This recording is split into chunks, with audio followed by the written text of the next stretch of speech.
భక్తి వర్ణ ప్రేక్షకులకు శుభోదయం. 12/5/2024 స్వస్తి శ్రీ చాంద్రమానం క్రోధినామ సంవత్సరం ఉత్తరాయణం వసంత ఋతువు వైశాఖ మాసం శుక్లపక్ష పంచమి ఆదివారం. పంచమి తెల్లవారుజాము 4:26 వరకు, ఆర్ద్ర నక్షత్రం మధ్యాహ్నం 12:52, వర్జన్ రాత్రి 1:18 నుండి 2:58 వరకు ఉంది. అలాగే దుర్ముహూర్తం సాయంత్రం 4:36 నుండి 5:17 వరకు దుర్ముహూర్తాలు. సూర్యోదయం 5:33, సూర్యాస్తమయం 6:19. రాహుకాలం ఈరోజు సాయంత్రం 4:30 నుండి 6 గంటల వరకు రాహుకాలం. శుభ సమయం ఉదయం 6 గంటల నుండి 7:30 వరకు ఉదయ శుభకాలం. సాయంకాలం శుభ సమయం 3 గంటల నుండి 4 గంటల వరకు శుభకాలం. ధృతియోగం ఉదయం 11:01, భవ సాయంత్రం 4:42, బాలవ తెల్లవారుజాము 4:26 వరకు.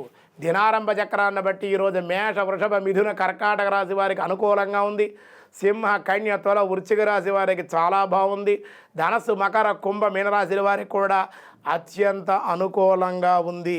పంచమి ఆదివారం కాబట్టి అన్ని కార్యాలకి కూడా మధ్యాహ్నం నుంచి కూడా అన్ని కార్యాలకి అనుకూలం. విష్ణు సహస్రనామంలో ఏ విధంగా ఈరోజు చెప్తున్నారో చూద్దాం. వ్యాసాయ విష్ణురూపాయ వ్యాసరూపాయ విష్ణవే నమః. మేఘశ్యామం పేత కౌసేయవాసః శ్రీవత్సాంకం కౌస్తుభోద్భాసితాంగం పుణ్యోపేతం పుండరీకాయతాక్షం విష్ణుం వందే సర్వలోకైకనాథం. మేఘశ్యామం పీత కౌసేయవాసం శ్రీవత్సాంకం కౌస్తుభోద్భాసితాంగం పుణ్యోపేతం పుండరీకాయతాక్షం విష్ణుం వందే సర్వలోకైకనాథం అంటున్నారు.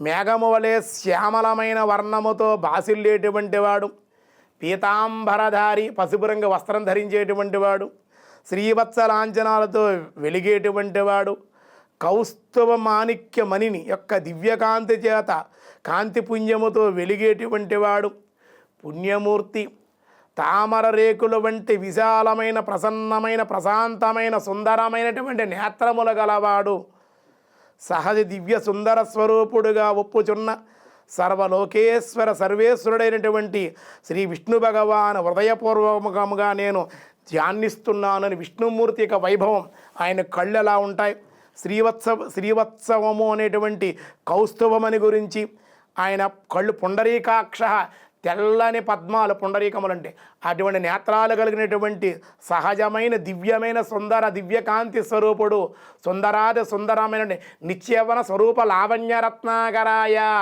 అని బిరుదన్నమాట. స్వామి నిత్యము కూడా యవ్వన లావణ్యాలతో భగవంతుడు తెప్పించి ఎవరికీ లేదన్నమాట.